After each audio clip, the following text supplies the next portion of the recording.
The air hung heavy, thick with moisture and the smell of decay. A biting wind whipped through the crumbling walls of the abandoned bathhouse, whistling through the gaps like a mournful spirit. Scared, Hassan? Ali, ever the daredevil, grinned at Hassan, his eyes glinting with mischief in the moonlight. It's just an old building, Ali. Let's just go. Hassan shivered, pulling his thin jacket tighter around himself. He eyed the looming structure with apprehension. Its darkened windows seemed to stare back like empty sockets in a skull. Don't be such a coward. What's the worst that could happen? Ali just laughed, a harsh sound that echoed through the stillness, already moving towards the rusted entrance gate. The metal gate creaked open with a groan, sending a shiver down Hassan's spine. He reluctantly followed Ali through the overgrown path, each step crunching on dead leaves and broken tiles. The air grew colder, the dampness seeping into their clothes and chilling them to the bone. See? Nothing to be afraid of. Ali shone his flashlight around, the beam dancing over chipped tiles and rusted pipes. Hassan wasn't so sure. The silence felt heavy, oppressive. It was the kind of silence that felt pregnant with unseen eyes, with unheard whispers.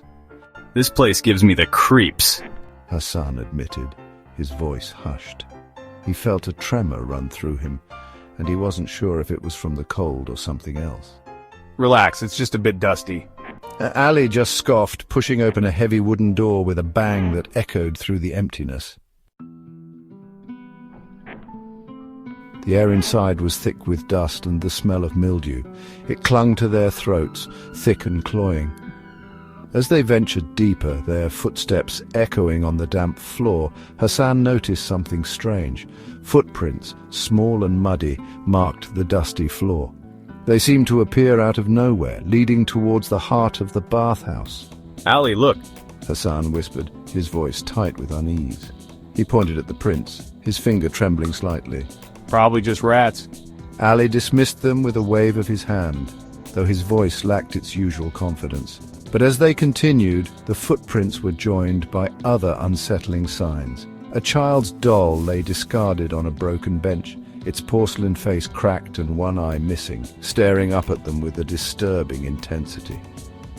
A low moan seemed to emanate from the walls, a mournful sound that sent a shiver down Hassan's spine.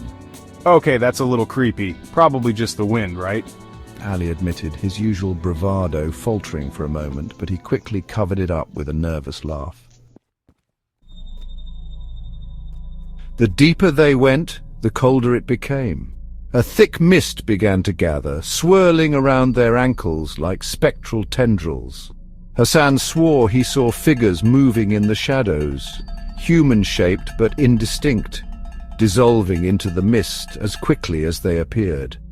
Did you see that? Hassan hissed, grabbing Ali's arm. Ali shrugged him off, but Hassan could see the fear creeping into his friend's eyes. See what? Stop being paranoid.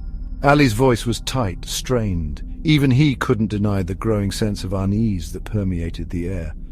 A sudden gust of wind slammed a door shut somewhere in the distance, the sound echoing through the building like a scream. Hassan jumped, his heart pounding against his ribs. This place is messed up. We need to leave, now. Hassan muttered, his voice barely audible over the pounding in his ears. The mist grew thicker, swirling around them, making it hard to see. Hassan could feel it on his skin, cold and damp like the touch of a ghost. And then he heard it. Whispers, faint, indistinct, but definitely there. They seemed to come from everywhere and nowhere at once, slithering through the mist, weaving around them like silken threads of fear. Ali, do you hear that? Hassan whispered, his voice tight with terror. Ali didn't answer. He was staring ahead, his eyes wide with a mixture of fear and fascination. They're calling us, he whispered back, his voice barely a breath. The whispers grew louder, more insistent. They seemed to be drawing them deeper into the heart of the bathhouse, towards something unknown, something terrifying. Hassan tried to resist, to pull away, but it was like trying to fight against the tide. The whispers were pulling him in, wrapping around him, suffocating him with their icy dread. The mist parted for a moment. and Hassan gasped. Standing before them, bathed in a shaft of pale moonlight that streamed through a broken window, was a figure, tall and skeletal. It was draped in what looked like a tattered, mold-covered robe. It held a staff in its bony hand, and its face, if it even had a face, was obscured by the shadows of its hood. The whispers ceased. The only sound was the pounding of Hassan's heart in his ears. Who are you? Ali breathed, his voice shaking. The figure didn't answer. It simply raised its staff, pointing it towards the far end of the bathhouse. You are not welcome here. Leave now and never return. Hassan didn't need to be told twice. He turned and ran, blindly, desperately pushing through the mist, the figure's warning ringing in his ears. Hassan didn't stop running until he slammed into Ali, who was frantically tugging at a heavy metal door. They were back at the entrance, the way they came in, but the door wouldn't budge. It was locked, bolted from the outside. We're trapped! Hassan cried, his voice high with panic. Ali slammed his shoulder against the door again and again, but it wouldn't give. Help! Someone let us out! He yelled, his voice echoing in the vast emptiness, but there was no answer. Only the sound of their own ragged breathing and the pounding of their hearts. Then from the depths of the bathhouse came a sound that chilled them to the bone, a low chuckle, echoing through the mist, filled with an ancient, bone-deep malice that spoke of things best left undisturbed. 3 days later, a group of teenagers, exploring the abandoned bathhouse, found a camera. It was Ali's. It was still recording. The lens cracked, but the memory card intact. The footage was shaky, chaotic. It showed Ali and Hassan running through the mist, their faces contorted with terror.